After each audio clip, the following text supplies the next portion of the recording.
Hello students, हम लोग graph used in physics का पार्ट ए स्टडी कर चुके हैं।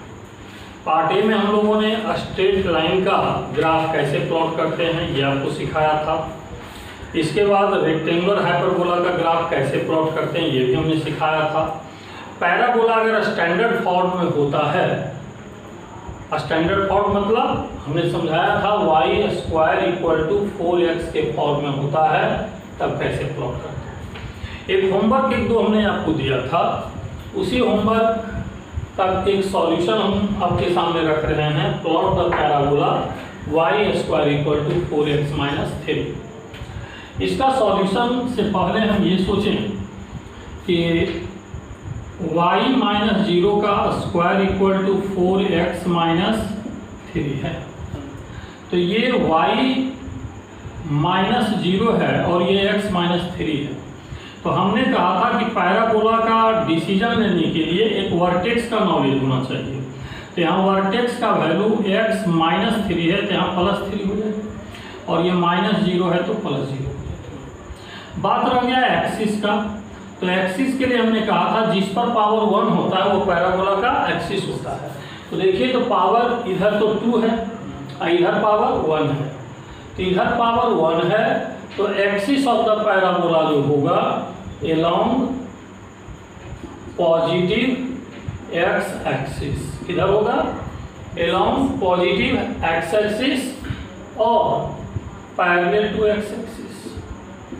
सिचुएशन पर डिपेंड करता है, कभी या तो एक्स एक्सिस बनेगा या तो पैरेलल टू एक्स एक्सिस बनेगा। तो सबसे पहले वर्टेक्स का डिसीजन लीजिए। जब हम वर्टेक्स का डिसीजन लेंगे तो वर्टेक्स के डिसीजन में आप देखें कि वर्टेक्स जिस पॉइंट पर हो रहा है उसका x कोऑर्डिनेट 3 है, तो 3 यहाँ पर हो जाएगा, और y कोऑर्डिनेट 0 है, तो 3 0 यहाँ पर आएगा, यही वर्टेक्स हो जाएगा। अब एक्सिस की बात है तो पॉजिटिव एक्स एक्सिस, तो यहाँ से positive X axis right side दिख रहा है, इसको वर्टेक्स मानना है और इसको एक्सिस। एक्सिस पैराबोला को 2 इक्वल पार्ट्स में डिवाइड करता है, तो उस हिसाब से पैराबोला इस तरीके से होना चाहिए। सारे लोग समझ गए? जैसे पहले बनाते थे वैसे ही यहाँ हुआ। फर्क क्या पड़ा कि स्टैंडर्ड पैराबोला में वर्टेक्स ऑरिजिन पर हुआ करता था, बट अब ये ऑरिजिन पर नहीं होकर ऑरिजिन से शिफ्ट कर चुका है। एक इस तरह का सवाल अभी हमने सॉल्व किया है, एक इस तरह का सवाल और आपके सामने हम सॉल्व कर रहे हैं, ताकि आपको इस तरह के प्रॉब्लम पर एक कॉन्फिडेंस पैदा होना चाहिए। लेट x² = 8 y + 3, इसका ग्राफ प्लॉट करना है।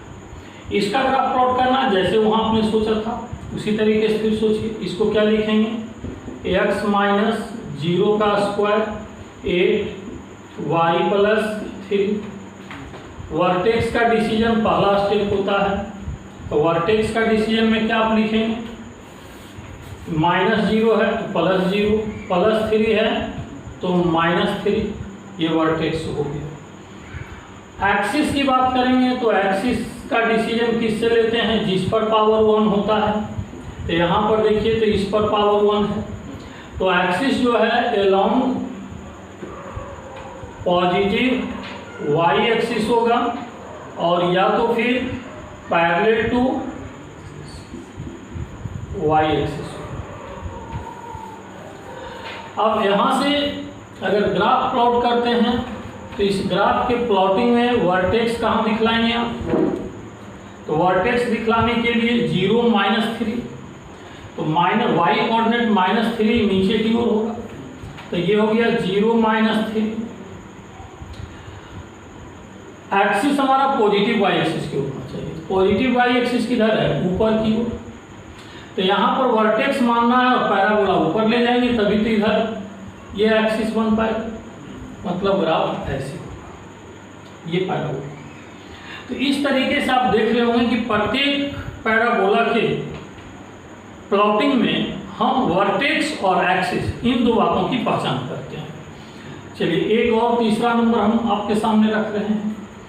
तीसरा नंबर y -2 का whole square equal to 4, 3 - x। चलो यहाँ +2 कर दिया। अब इस ग्राफ को प्लॉट करना है, तो इस ग्राफ को प्लॉट करने के लिए सबसे पहले क्या काम करना होगा, वर्टेक्स का डिसीजन लेना होगा। वर्टेक्स के डिसीजन के लिए हमने क्या कहा था, -x के माइनस में क्या है ये देखना होता है, बट यहाँ बातें उल्टा लिखा हुआ है। यहाँ x के माइनस में आपको नहीं दिख रहा है, ये 3 - x है, जबकि हमने आपको क्या कहा था, x पहले होना चाहिए, माइनस प्लस जो भी है बाद में होना चाहिए, y पहले होना चाहिए, प्लस माइनस जो है वो बाद में होना चाहिए। तो इसका रीअरेंजमेंट हम कर सकते हैं। रीअरेंजमेंट करेंगे तो क्या होगा कि वर्टेक्स के डिसीजन से पहले आप रीअरेंजमेंट कर लें, y+2 का whole square equal to minus common ले लीजिए 4x - 3। अब इसमें वर्टेक्स का डिसीजन अगर लेते हैं तो वर्टेक्स हो जाएगा ये 3, -3 है तो +3, अब +2 है तो -2। एक्सिस की बात करेंगे तो जिस पर पावर 1 होता है वही एक्सिस होता है, लेकिन पहले 1 और 2 नंबर जो सॉल्व किए हैं वो ब्रैकेट से पहले प्लस साइन था, बट यहाँ पर क्या है, माइनस साइन, इसलिए एक्सिस जो होगा वह along negative X axis, negative X axis के अलोंग होगा और parallel to negative X axis, negative X axis के पैरेलल। तो नेगेटिव एक्स एक्सिस के अगर पैरेलल होगा तो उसके हिसाब से देखिए इसका प्लॉटिंग क्या होगा, 3 और -2 कहाँ पर आप दिखलाएंगे, ये एक्सिस ले लिया, x कोऑर्डिनेट +3 है, x +3 राइट साइड होता है, तो आप 3 ले लीजिए यहाँ पर। अब -2 किधर होता है, y कोऑर्डिनेट माइनस नीचे की ओर होता है, मतलब यहाँ पर कोई पॉइंट आएगा, तो ये वर्टेक्स 3 - 2 यहाँ पर आएगा। अब यहाँ से आप देखिए कि वर्टेक्स जो है टेम्पररी ऑरिजिन की तरह काम करेगा। अभी तक जितना प्लॉटिंग किए थे सभी में वर्टेक्स या तो ऑरिजिन पर आता था, या तो एक्स एक्सिस पर आता था, या तो वाई एक्सिस पर। यहाँ पर ना तो एक्स पर है ना तो जहाँ पर भी आया उसको टेम्पररी ऑरिजिन। टेम्पररी ऑरिजिन इसलिए हमने कहा कि ऑरिजिन का कोऑर्डिनेट 0, 0 होता है, बट इसका कोऑर्डिनेट 0, 0 नहीं है, इसलिए इसको टेम्पररी ऑरिजिन हम मानते हैं। टेम्पररी ऑरिजिन मानने से क्या हो गया, ये टेम्पररी एक्स एक्सिस हो गया, ये टेम्पररी प्लस वाई एक्सिस हो गया, ये टेम्पररी माइनस वाई एक्सिस हो गया, ये टेम्पररी माइनस एक्स एक्सिस हो गया। अब देखिए एक्सिस किधर लेना है, नेगेटिव एक्स एक्सिस की ओर, तो यहाँ से नेगेटिव एक्स एक्सिस किधर होगा, लेफ्ट साइड, इसका मतलब एक्सिस इधर होना चाहिए, तो पैराबोला इस तरीके से। हालांकि फिजिक्स में की अगर बात करें तो इस तरह का सिचुएशन बहुत कम मिलता है। 1, 2, 3 ये जो हमने डिस्कशन किया है ये डिटेल नॉलेज के लिए हमने बता दिया, बट इस तरह के सिचुएशन का जरूरत नहीं के बराबर आपको पड़ेगा। इससे पहले जो स्टैंडर्ड फॉर्म हमने बताया था उसी का जरूरत सबसे ज़्यादा पड़ता है। मैंने एक्स्ट्रा पढ़ाने का जरूर कोशिश किया है। जो स्टूडेंट इंटरेस्टेड हैं 1, 2, 3 नंबर को जरूर सीखें और इससे रिलेटेड कुछ होमवर्क जो दे रहे हैं इसको जरूर सॉल्व करें। जैसे 4 नंबर y -2 का whole square is equal to, या यहाँ पर आपका चेंज कर लीजिए x -2 का होल स्क्वायर 4 y, इसका ग्राफ आप प्लॉट कीजिए। 5 नंबर इसी तरीके से x के जगह पर y+2 का whole square 5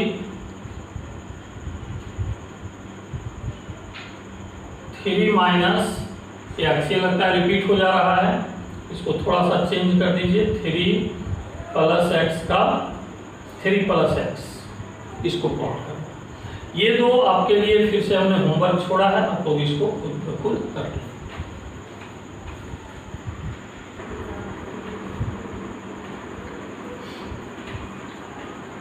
next practical discussion quadratic parabola. Equation से आप लोग वाकिफ होंगे, पहले भी हमने समझाया था। Plot the equation y = x - bx²। हमने कहा था कि ये क्वाड्रेटिक पैराबोला का इक्वेशन है। क्वाड्रेटिक पैराबोला शेप इसका पैराबोला के ही जैसा होता है। लेकिन इसका डिसीजन वर्टेक्स और एक्सिस के हेल्प से करने में काफ़ी परेशानी आपको होगी।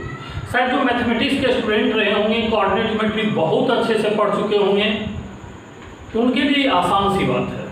लेकिन मैं जब क्लास में डिस्कस कर रहा हूँ तो ये मान रहा हूँ कि क्लास में बैठे हुए जितने भी स्टूडेंट हैं उन्हें मैथमेटिक्स का कोई नॉलेज नहीं है, उन्हें कोऑर्डिनेट ज्योमेट्री पढ़ने से कोई मतलब नहीं है। ये सोच कर मैं बता रहा हूँ ताकि स्टूडेंट चाहे मेडिकल की प्रिपरेशन करने वाले हों, चाहे आईटी की प्रिपरेशन करने वाले हों, इस मेथड से आसानी से समझ सकते हैं। Plot the equation y equal to ax minus bx square where a and b are constants. ax का पावर 2, इट मीन्स ax का मैक्सिमम 2 वैल्यू पॉसिबल हो। हमने समझाया था क्वाड्रेटिक का, जिसमें क्वाड्रेटिक होता है उसका मैक्सिमम 2 वैल्यू होता है। तो x का पावर 2 होने की वजह से x का कितना वैल्यू होगा? 2 वैल्यू होगा। तो x एक्सिस को ये 2 पॉइंट पर कट करेगा। x एक्सिस को कितने पॉइंट पर कटेगा? 2 पॉइंट पर। तो step first, points of cut on x axis. Points of cut x axis पर कहाँ कहाँ है ये हमें ऑब्टेन करना है। इसको ऑब्टेन करने के लिए put y equal to 0, y का वैल्यू 0 पुट करेंगे तो ax minus bx square equal to 0। तो a minus bx into X equal to 0। तो x equal to 0, x is equal to a by B. अब x equal to 0, x is equal to a upon b, ये 2 value मिल गया। अब इस value को आप justify कर सकते हैं कि x एक्सिस पर किधर लेंगे। तो ये क्लियर है कि x इक्वल टू 0 ऑरिजिन को रिप्रेजेंट कर रहा है और x equal to a by B. जब कुछ नहीं लिखा गया है कि a और b पॉजिटिव वैल्यू होगा, अगर a और b पॉजिटिव वैल्यू होगा तो a बाई बी भी क्या होगा? पॉजिटिव वैल्यू होगा। तो एक पॉइंट यहाँ पर कट होगा और एक पॉइंट यहाँ पर कट होगा। अब देखिए पैराबोला जब आप बनाते हैं तो ध्यान रखिए कि पैराबोला ऐसा होता है। तो पैराबोला जब ऐसा होता है और इसमें से कहता है कि एक्सिस को 2 जगह कट करेगा, अगर एक्स एक्सिस को 2 जगह कट करेगा तो अगर एक जगह यहाँ कट किया, एक जगह यहाँ कट किया, तो ये वाला पार्ट ऊपर जा सकता है। एक दूसरा पॉसिबिलिटी क्या है कि कट करने वक्त ऐसे भी हो सकता है पैराबोला। तो पैराबोला या तो ऐसे होगा तब एक्स एक्सिस को 2 पॉइंट पर कट करेगा, या तो ऐसे होगा तो भी एक्स एक्सिस को 2 पॉइंट पर कट करेगा। अब हम कैसे डिसाइड करेंगे कि पैराबोला ऐसा वाला लेना है या पैराबोला ऐसा वाला लेना है? ऐसा वाला जब लेंगे तो ये मैक्सिमा का पॉइंट हो गया और ऐसा वाला लेंगे तो मिनिमा का पॉइंट होगा। इसका मतलब स्टेप 2 में हमें ये डिसीजन लेना होगा कि ये जो इक्वेशन दिया हुआ है, इस इक्वेशन में पॉइंट ऑफ मैक्सिमा मिलेगा या फिर पॉइंट ऑफ मिनिमा मिलेगा। ये डिसीजन लेने में हमारा काम हो जाएगा। तो स्टेप फर्स्ट हो चुका है कि ग्राफ जो होगा इसी के बीच होगा, या तो ये साइड से ग्राफ ऐसे जाएगा या तो ये साइड से ग्राफ ऐसे जाएगा, बट ये दोनों में कौन होगा ये डिसीजन लेना है। स्टेप 2,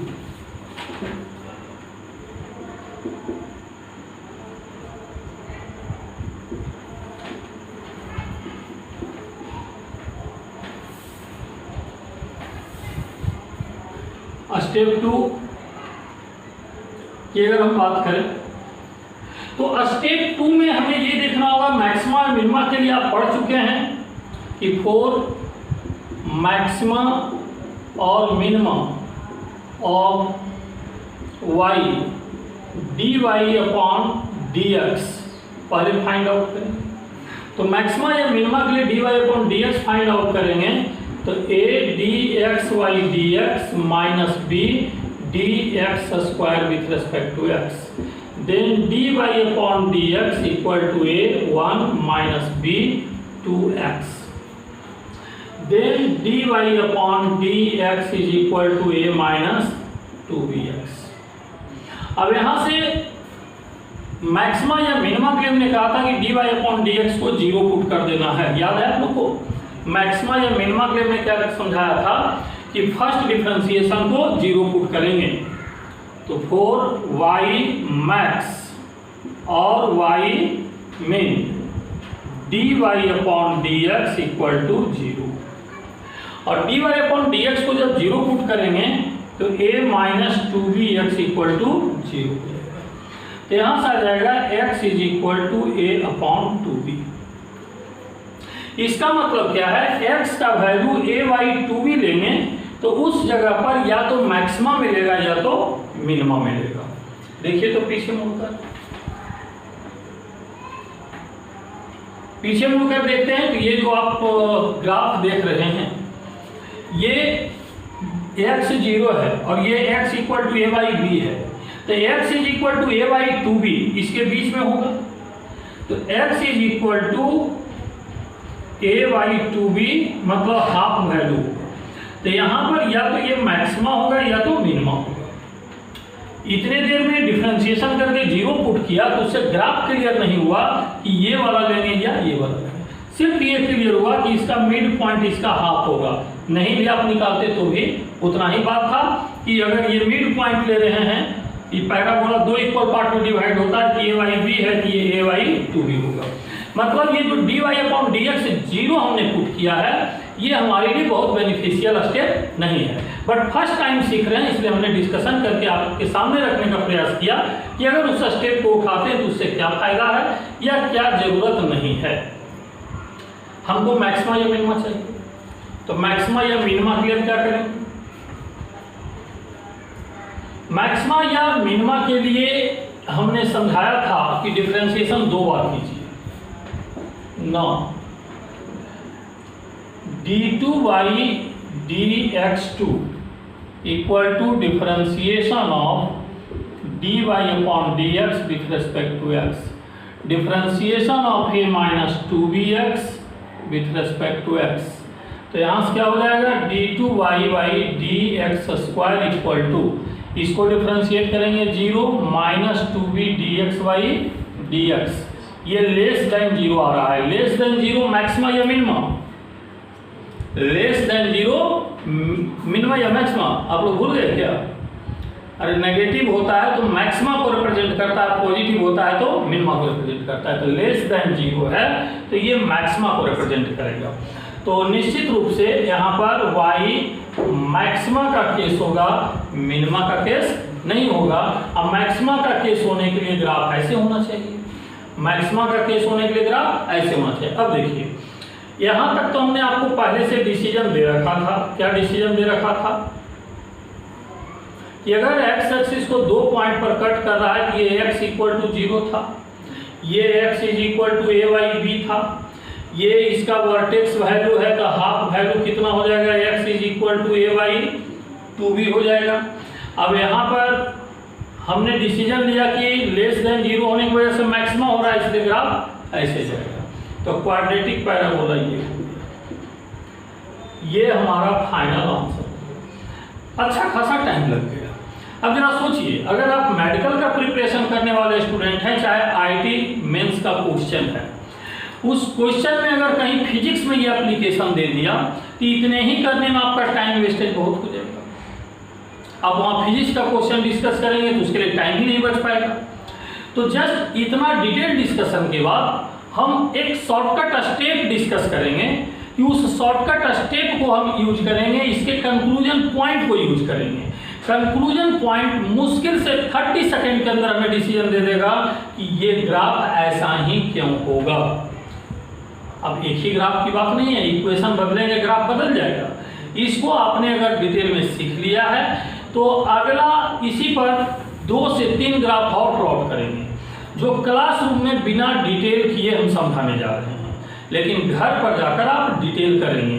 यहाँ पर हम कंक्लूजन का डायरेक्ट यूज करेंगे और घर पर जाकर आप डिटेल से उसको समझें।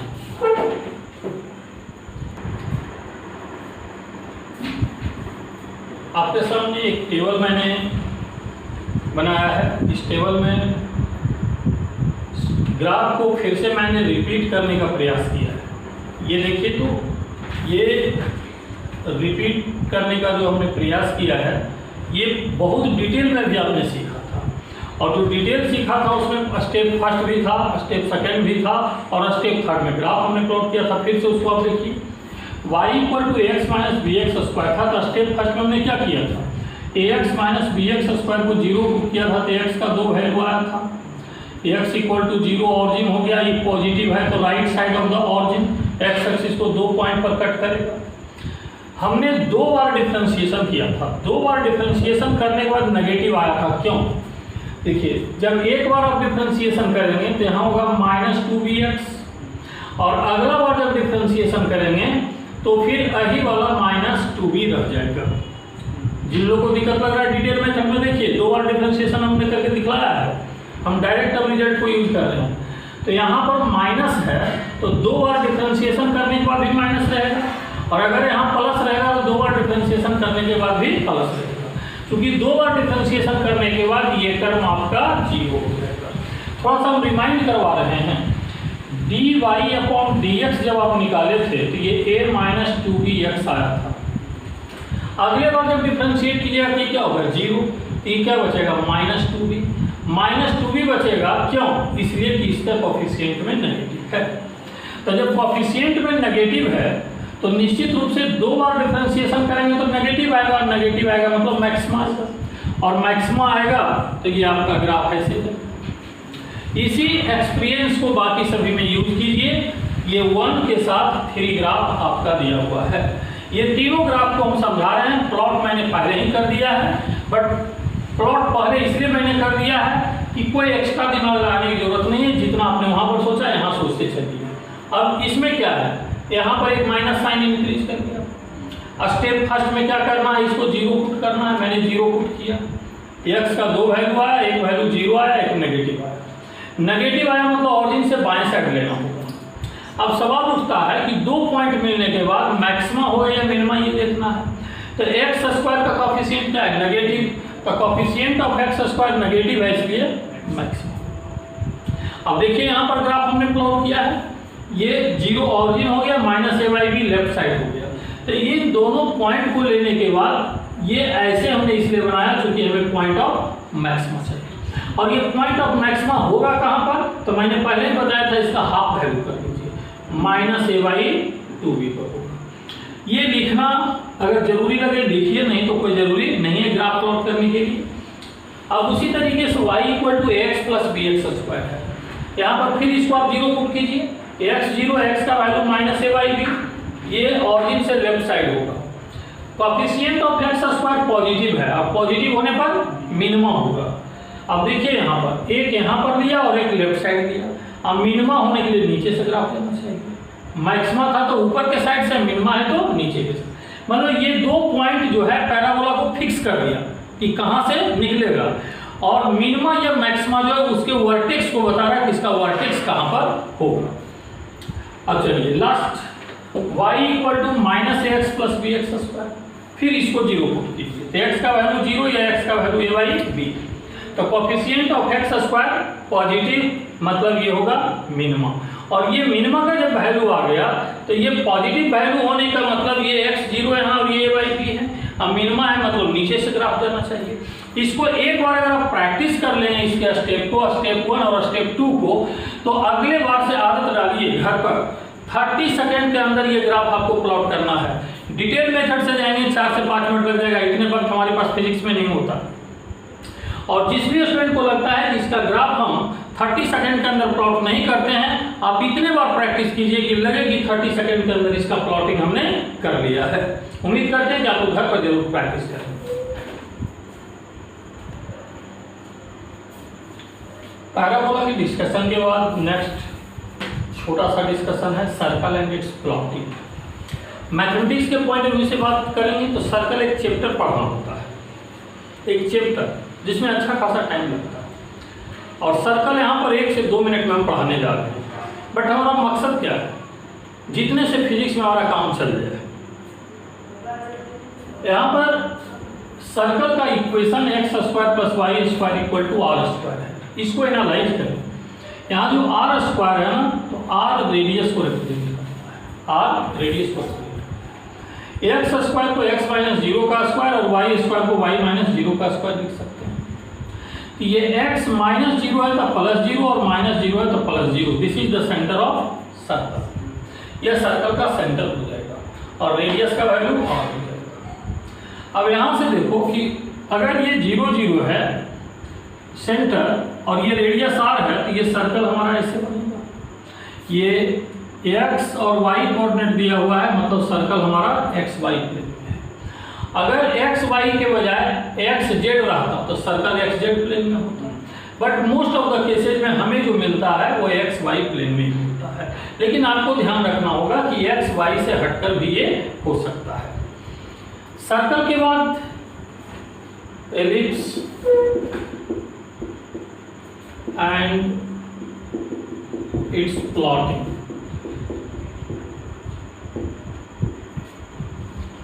स्टैंडर्ड इक्वेशन ऑफ एलिप्स होता क्या है?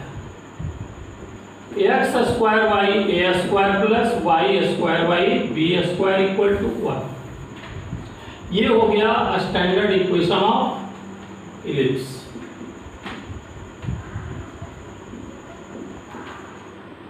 एलिप्स का अगर ये स्टैंडर्ड इक्वेशन हो गया तो इसमें दो चांसेस है, ए बी से बड़ा भी हो सकता है और ए बी से छोटा भी हो सकता है। अब जैसे केस फर्स्ट हमने ले लिया एक्स स्क्वायर वाई 5 का square plus by square by 3 का स्क्वायर 1।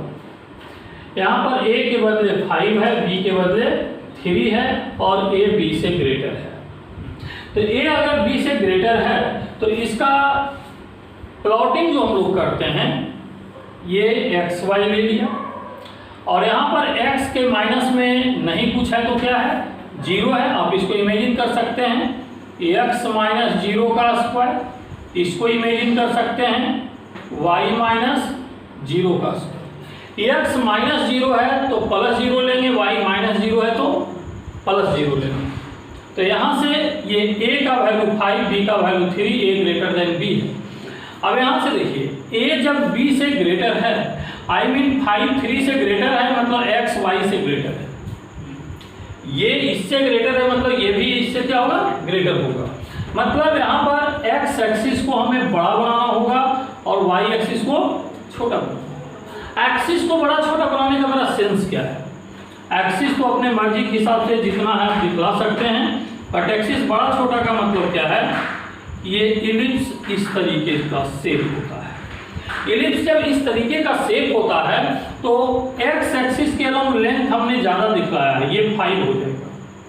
ये जो यहाँ पर हमने 5 दिखलाया है वो 5 ये x पर होगा, x के नीचे है, और y के नीचे 3 है तो ये 3 हो जाएगा। तो इससे आपको समझने में ये हेल्प मिला होगा कि जो बड़ा वैल्यू है, जो x के नीचे बड़ा वैल्यू है तो x एक्सिस बड़ा रखेंगे और y के नीचे छोटा वैल्यू है तो y को छोटा रखेंगे। इससे उल्टा भी हो सकता है जो केस 2 में हम देखेंगे। अब दो में से एक बड़ा एक्सिस होगा तो एक छोटा एक्सिस होगा। बड़ा एक्सिस को मेजर एक्सिस बोलेंगे, बड़ा एक्सिस को मेजर एक्सिस बोलेंगे, तो छोटा एक्सिस को माइनर एक्सिस बोलेंगे। अब देखिए मेजर एक्सिस ये टोटल यहां से यहां तक हो गया, तो लेंथ ऑफ मेजर एक्सिस कितना हो जाएगा? Length of major axis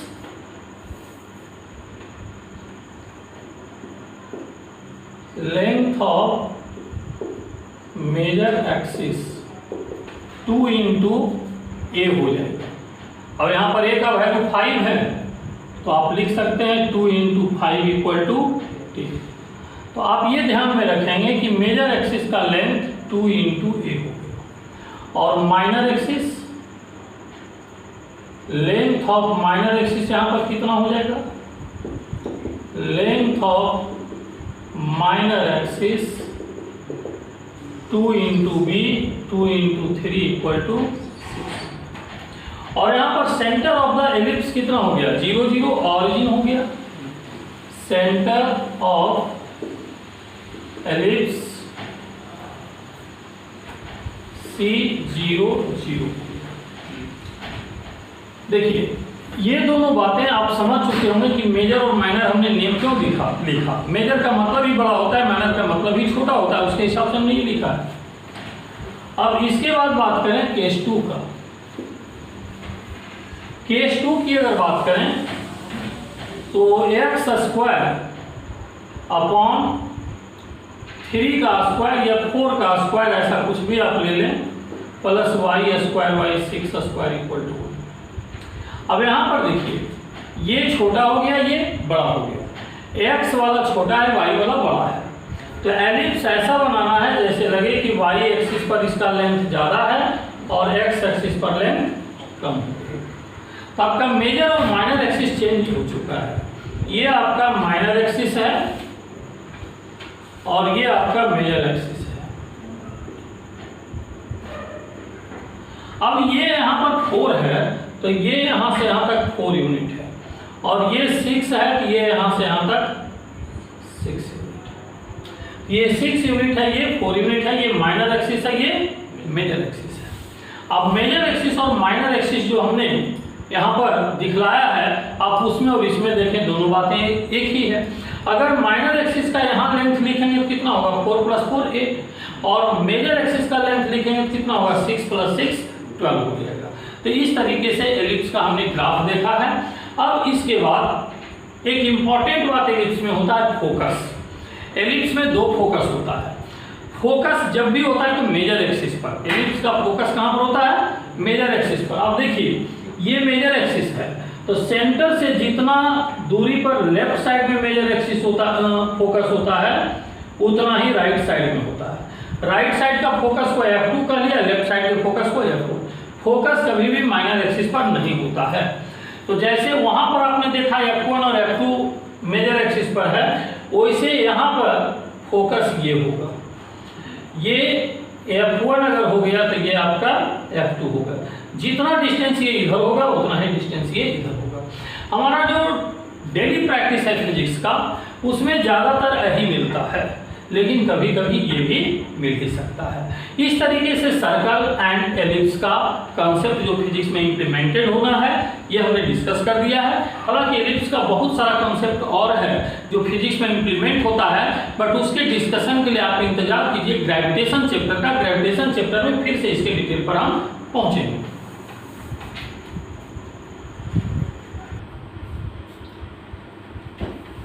next graph exponential graph. Exponential equation y = e to the power +x। +x भी हो सकता है, -x भी हो सकता है। पहले हमने +x लिखा। +x का मतलब ये है कि जब x का वैल्यू आप पॉजिटिव वैल्यू आप रखेंगे तो ये वैल्यू बढ़ता जाएगा। x का वैल्यू प्लस साइन का मतलब क्या है कि जब भी आप x का पॉजिटिव वैल्यू 1 2 3 4 5 6 7 8 कुछ भी लेंगे तो ये पावर जैसे जैसे बढ़ेगा y का वैल्यू बढ़ता जाएगा। मतलब x इंक्रीज करने से y इंक्रीज करेगा।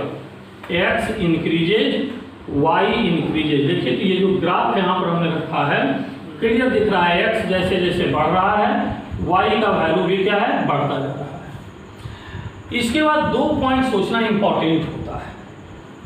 Cut on y axis, cut on x axis. आप शुरू से पढ़ते आ रहे हैं कि कट ऑन y एक्सिस के लिए x 0 पुट करते हैं और कट ऑन x एक्सिस के लिए y 0 पुट करते हैं।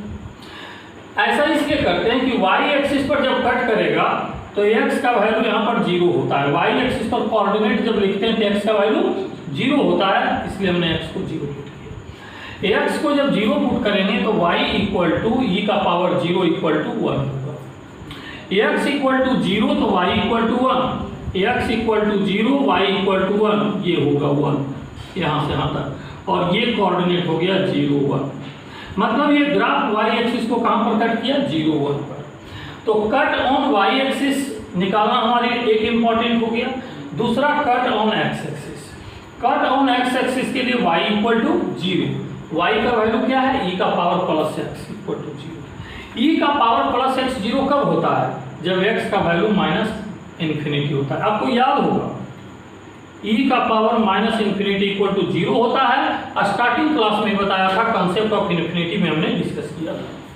तो इसके हिसाब से आप देखें कि x का वैल्यू -∞ इधर हो जाएगा। तो x = -∞ पर कर्व ऐसा दिख रहा है जैसे ये टच करने ही वाला है, बट टच नहीं किया, इधर जाकर कहीं टच करेगा। ये इस तरीके से एक्सपोनेंशियल हो गया। आप पहले अच्छे से रिवाइज कीजिए और 1 नंबर का कॉन्सेप्ट जितना हमने बताया है उस कॉन्सेप्ट को दिमाग में एडजस्ट कीजिए। 2 बार cut on y axis, cut on x axis कैसे निकालेंगे, और उसके बाद पॉजिटिव वैल्यू होने का मतलब x बढ़ेगा तो y का वैल्यू भी बढ़ेगा। इतने ही एक्सपीरियंस का यूज करेंगे सेकंड ग्राफ प्लॉट करने में। y इक्वल टू ई का power minus x. Y equal to e का पावर माइनस एक्स लेंगे तो निश्चित रूप से x जैसे जैसे इंक्रीज करेगा y का वैल्यू वैसे वैसे डिक्रीज होगा। ऐसा करने के लिए ग्राफ को हमको इस तरीके से प्लॉट करना होगा। इस तरीके से प्लॉट करेंगे तो आप देखें हमने क्या कहा, x इंक्रीज करेगा तो नेगेटिव साइन होने की वजह से y क्या होगा, डिक्रीज करेगा। लेफ्ट से राइट जाते हैं तो x का वैल्यू क्या होता है, इंक्रीज करता है। और x का वैल्यू जब इंक्रीज करेगा तो ये वैल्यू क्या है, y का वैल्यू आप देखिए तो छोटा होते जा रहा है, मतलब डिक्रीज होते जा रहा है। x बढ़ने से y का वैल्यू डिक्रीज कर रहा है, x बढ़ने से y का वैल्यू डिक्रीज कर रहा है। तो x इंक्रीज करने से अगर y का वैल्यू डिक्रीज कर रहा है तो जो मैंने ऊपर मैथमेटिक्स में सोचा था वो ग्राफ में दिखा दिया। फिर हमने कहा था दो स्टेप, एक क्या है cut on y axis. Cut on y axis के लिए put x equal to 0, x जब पुट करेंगे 0 तो y इक्वल टू ई का पावर माइनस 0 इक्वल टू 1। फिर ये कहाँ कट करेगा, 0 1 पर, तो 0 और प्लस 1 है इसीलिए ऊपर हमने कट करवाया। अगर माइनस 1 आता तब नीचे कट हो जाता।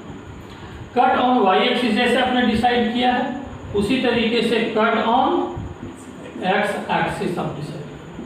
तो कट ऑन x एक्सिस अगर आप डिसाइड करेंगे तो वैसे केस में पुट y इक्वल टू 0 तो e का power minus X equal to 0। ये 0 कब होगा, जब x का वैल्यू प्लस इन्फिनिटी होगा। इसलिए देखिए तो ये कहाँ तक हमने एक्सटेंड किया है, x equal to plus infinity तक। मतलब यहाँ पर टच नहीं किया है, बट आगे बढ़ाएंगे तो ऐसा लग रहा है कि इन्फिनिटी पर जाकर कहीं पर टच करेगा। तो वो ग्राफ हो गया y इक्वल टू ई का पावर प्लस एक्स का, ये ग्राफ हो गया y इक्वल टू ई का पावर माइनस एक्स का। लेफ्ट साइड का इक्वेशन पॉजिटिव एक्सपोनेंशियल है, ये राइट साइड वाला जो है नेगेटिव एक्सपोनेंशियल है।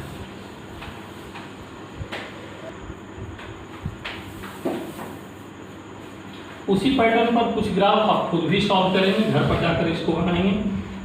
i equal to minus e का power plus x, y equal to minus e का पावर प्लस एक्स है। अब देखिए जैसे आप e का पावर प्लस एक्स का प्लॉट किए थे उसी तरीके से इसका भी प्लॉट करेंगे, लेकिन अब फर्क क्या पड़ेगा कि जब x 0 पुट करेंगे तो y का वैल्यू e का पावर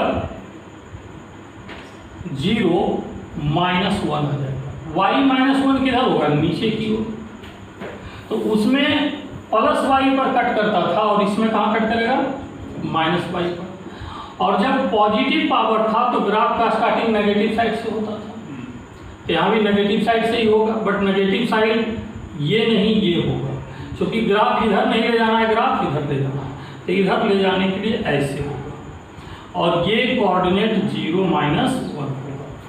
तो देखिए ये जो कट यहाँ पर जो x 0 पुट किया है ये कट ऑन y एक्सिस, अभी हमने प्रोसेस समझाया था कि कट ऑन y एक्सिस के लिए x 0 पुट करते हैं, कट ऑन x एक्सिस के लिए y 0 पुट करते हैं। तो ये कट पहले से अगर ग्राफ जान रहे हैं इसका ग्राफ, तो इसके ग्राफ में सिर्फ फर्क क्या पड़ेगा कि कट पॉइंट पॉजिटिव के बजाय नेगेटिव चला गया। इसी तरीके से अगर आप देखें तो y equal to minus e का पावर माइनस एक्स, इसका अगर ग्राफ प्लॉट करें तो फिर क्या देखेंगे, cut on y axis, minus sign आने पर केवल कट ऑन y एक्सिस जो है चेंज हो जाता है। तो यहाँ पर x जब 0 पुट करेंगे तो y का वैल्यू माइनस 1 होगा, माइनस 1 नीचे की ओर होगा। e का पावर माइनस एक्स का जो भी ग्राफ खींचे थे तो माइनस एक्स था, तो ये प्लस इन्फिनिटी से ग्राफ लिए थे, तो प्लस इन्फिनिटी ये है, लेकिन ये ऊपर जा रहा था तो ऊपर से लिए थे, ये नीचे जा रहा है तो नीचे से लेंगे, ये इसका होगा और ये होगा 0 माइनस 1, ये एक्सपोनेंशियल ग्राफ। अब ये जो एक्सपोनेंशियल ग्राफ की बात हमने आपको किया है, तो ये 4 तरह का ग्राफ हमने सिखा दिया। इसी में अगर कुछ चेंजिंग आएगा तो क्या आ सकता है, x is equal to E to the power y, x is equal to E to the power y अगर आ गया तो ये ग्राफ में अब चेंज क्या होगा। अब ग्राफ में चेंज होने के लिए y इंक्रीज करेगा तो x का वैल्यू डिक्रीज करेगा। अब इसका ग्राफ प्लॉट करेंगे तो y 0 पुट करने पर x का वैल्यू 1 आएगा। मतलब अब एक्सपोनेंशियल कर्व जो है y पर कट नहीं करेगा, जब y इक्वल टू ई का पावर x ले रहे थे तो y पर कट कर रहा था, और जब x इक्वल टू ई का पावर y ले रहे हैं तब ये कट x पर करेगा, और x पर कहाँ कट कर रहा है? 1 पर, और y 0 है तो 1 0 कहीं यहाँ पर होगा, 1 0 यहाँ पर होगा। y 0 पुट किया तो x 1, और x 0 जब पुट करेंगे तब y का वैल्यू माइनस इन्फिनिटी, y का वैल्यू माइनस इन्फिनिटी इधर की ओर होगा। तो इसका अगर ग्राफ आप प्लॉट करेंगे तो ये ग्राफ इस तरीके से, उसी तरीके से आप x is equal to e का पावर माइनस वाई का भी ग्राफ प्लॉट करेंगे, उसी तरीके से x is equal to plus e का पावर प्लस वाई का ग्राफ आप माइनस यहाँ पर लगा दीजिए, माइनस ई का power positive y, x is equal to minus e का पावर माइनस वाई, इसका ग्राफ प्लॉट करेंगे। ये 3 आपके लिए होमवर्क हो गया। पीछे का सारा डिस्कशन अगर समझ रहे हैं ये खुद ब खुद आप कर लेंगे। इस तरीके से एक्सपोनेंशियल ग्राफ हमारा फिनिश होता है, बट इसका कुछ एक्सटेंशन आगे हम जिस चैप्टर में जरूरत पड़ेगा वहीं पर डिस्कस करेंगे। Next graph y equal to sine x, sinusoidal function इसका नाम हमने दिया था। इसका ग्राफ जब आप प्लॉट करेंगे तो देखिए x इक्वल टू 0 पुट करेंगे तो y इक्वल टू साइन 0 0 होता है, और x का वैल्यू अगर 90 डिग्री लेंगे तो y equal to sine 90 degree 1 होता है। ये बात ये बता रहा है कि इसका ग्राफ ऑरिजिन से पास करेगा, क्योंकि x 0 पर y 0 मतलब इशारा क्या है? ऑरिजिन का। ये ऑरिजिन से पास करेगा, और x का वैल्यू 0 होने पर y 0 जरूर होगा, लेकिन x का वैल्यू 90 डिग्री लेंगे तो ये वैल्यू मैक्सिमम होगा। और आप जानते हैं कि 0 से 90 पर वैल्यू बढ़ता जाता है, और 90 से 180 की ओर वैल्यू घटते घटते फिर 0 आ जाता है। तो इसका ग्राफ ऐसे होगा। ऐसे ग्राफ हमने क्यों बनाया आप खुद सोचिए। 0 से 90 डिग्री की ओर वैल्यू बढ़ते जा रहा है, बढ़ते बढ़ते ये 1 हो गया, और 90 डिग्री से फिर जैसे जैसे आगे बढ़ेंगे 180 डिग्री पर फिर ये 0 हो जाएगा, और 180 डिग्री से आगे फिर जब आप बढ़ेंगे तो ये मैक्सिमम हो जाएगा, बट ये नेगेटिव साइड में मैक्सिमम होगा। और ये 90 डिग्री ऐड करेंगे तो 270 डिग्री होगा, और 360 डिग्री पर ये 0 हो जाएगा। ये x हो गया, ये y हो गया। तो साइन का ग्राफ ऑरिजिन से पास करता है, तो जैसे राइट साइड है वैसे ही लेफ्ट साइड आप दिखलाएंगे। लेकिन अगर ग्राफ इसी के जगह पर कॉस का होता तब y equal to cos X. Cos X का जब ग्राफ प्लॉट करेंगे तो x 0 लेंगे तो y इक्वल टू कॉस 0 1 होता है, मतलब ये ऑरिजिन से पास नहीं करेगा। ये ऑरिजिन से पास नहीं करेगा, इसका मतलब है कि ये x इक्वल टू 0 पर y 1 हो रहा है, और x इक्वल टू 90 डिग्री पर y cos 90 degree equal to 0 हो रहा है। तो 90 डिग्री पर ये 0 होगा, तो 90 डिग्री पर 0 होगा, और 0 पर 1 होगा, मैक्सिमम होगा। मतलब 0 पर मैक्सिमम बनाना है और 90 डिग्री पर 0, ये इस तरीके का होगा। इसका मतलब लेफ्ट साइड ऐसे होगा, और फिर ग्राफ का नेचर वही होगा जो साइन है। साइन और कॉस का ग्राफ का नेचर एक ही होता है। फर्क क्या होता है कि साइन का ग्राफ ऑरिजिन से पास करता है और कॉस का ग्राफ ऑरिजिन से पास नहीं करता है। मेन डिफरेंसेज ये था। और ये जो आप देख रहे हैं ऊपर और नीचे, ऊपर का वैल्यू पॉजिटिव हाफ साइकिल कहलाता है, और नीचे का वैल्यू नेगेटिव हाफ साइकिल कहलाता है। पॉजिटिव हाफ साइकिल और negative half cycle alternately repeat करता है, इसीलिए साइन एक्स और कॉस एक्स के ग्राफ को अल्टरनेटिंग ग्राफ भी बोलते हैं। अल्टरनेटिंग ग्राफ, क्यों अल्टरनेटिंग ग्राफ बोलते हैं? इसलिए कि अल्टरनेटली पॉजिटिव और नेगेटिव साइन का रिपीटेशन होता है। पॉजिटिव और नेगेटिव साइकिल का अल्टरनेट रिपीटेशन होने की वजह से इसका नाम अल्टरनेटिंग ग्राफ भी देते हैं।